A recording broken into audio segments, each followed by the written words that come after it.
While West Kendall Baptist Hospital looks to inspire a healthy lifestyle in humans, what most people forget is that healthy animals and healthy humans go hand in hand. On November 8th, the Empower Me First mentoring program celebrated National First Gen Day here at the Kislak Center, and Cassandra won the first inaugural Trailblazer Award. Estoy aquí delante del camión de comida Bohemian Kitchen, donde el cocinero Tony Falcón está cocinando comida latina with a twist. Now Eros is instructing salsa classes whenever he can fit it into his teaching schedule, but it continues to be something he really enjoys. To sign up for Salsa Craze classes, go to their Instagram @Salsa Craze. For UMTV, I'm Sofia Fleites.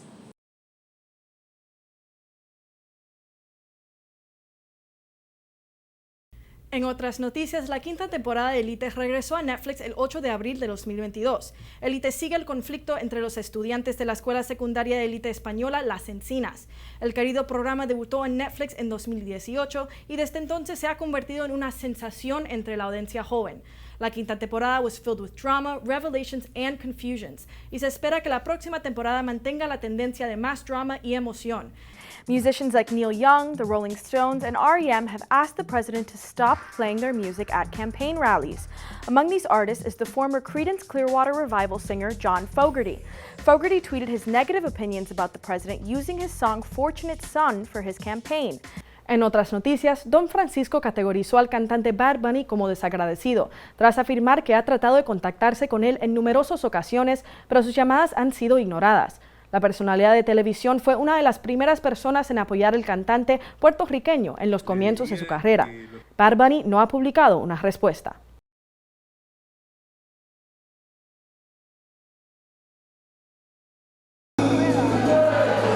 Besides being a business professor at the University of Miami, Erotokritos Cordilis is also an avid dancer and an expat salsa instructor. It was a joke that I used to make that I'm probably the only person not from this part of the world that's a instructor of salsa in this part of the world. He started out dancing traditional Greek dances in his native Greece, but quickly discovered a love for salsa dancing. He was at a showcase performing Greek dances when he came across some Cuban dancers. I haven't seen anything like that before. I haven't had any connection with Latin dancing in general. He was fascinated by this idea of social dancing, something that is important in both Greek and Hispanic communities. As a style, you're a man, you want to approach a woman to dance with her, so that's how they do it over there. And the professor has been successful in keeping both sides of himself, salsa instructor and business professor, separate, despite both being on campus. He's kind of got his personal life, which he doesn't really share with the class a lot, but now hearing that he has a passion for salsa dancing is very interesting. Eros is now one of the head dance instructors at Salsa Craze and finds it impressive that he's able to teach a dance style that is not native to him. If someone is good at what they do, they don't care about where they're from, what they do in their lives.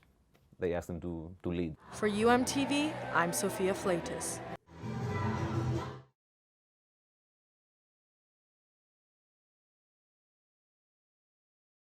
Miami resident Jacqueline Vitone came to the Miami Zoo on a bright weekend morning with her husband and child. I'm 32 years old.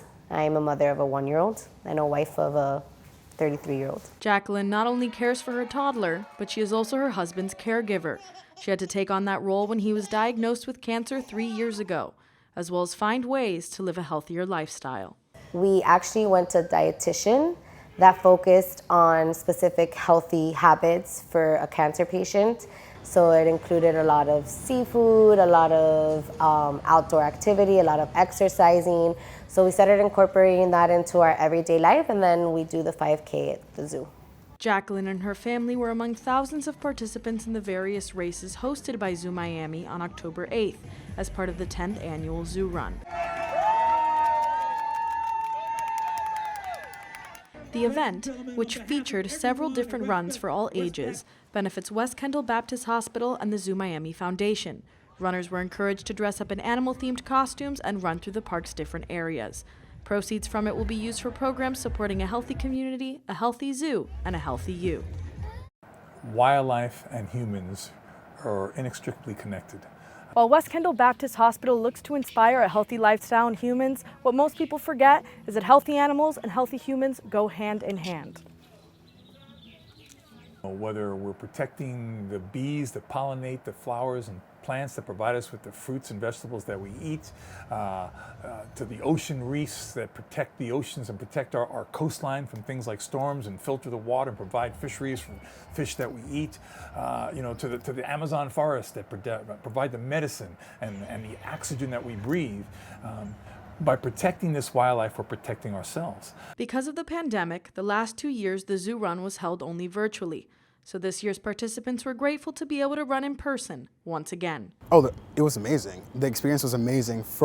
They had like different mascots like walking around. It was really interesting. I've never experienced that before, but they had loads of vendors, different like stretch zone was there. It was really, really cool. At the end, all the participants in the zoo run were winners.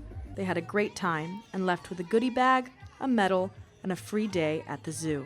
And, I'll run a little bit, but I'll walk mostly so that my child, he sees me being active as well as his father, but then we're walking through the zoo so he can enjoy looking at the animals. Reporting for UMTV, I'm Sofia Fleites.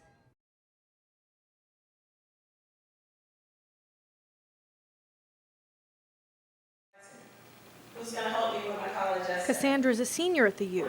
As a first-generation student, she started looking for someone to guide her in her professional career early on. Involved in the Empower Me First mentorship program my sophomore year. I was just looking to kind of just develop more experience working with somebody who was kind of involved in research. The Empower Me First program pairs a first-gen student with a mentor to guide and impart their wisdom. It also gives mentors an opportunity to continue to reflect on their college experience. The program aims to provide support for first-gen students as they navigate their college experience at UM. 1, you're not alone.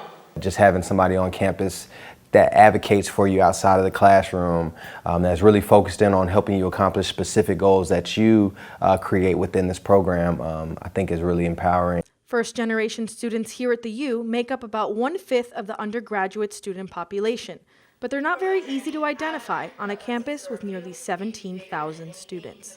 On November 8th, the Empower Me First mentoring program celebrated National First Gen Day here at the Kislak Center, and Cassandra won the first inaugural Trailblazer Award.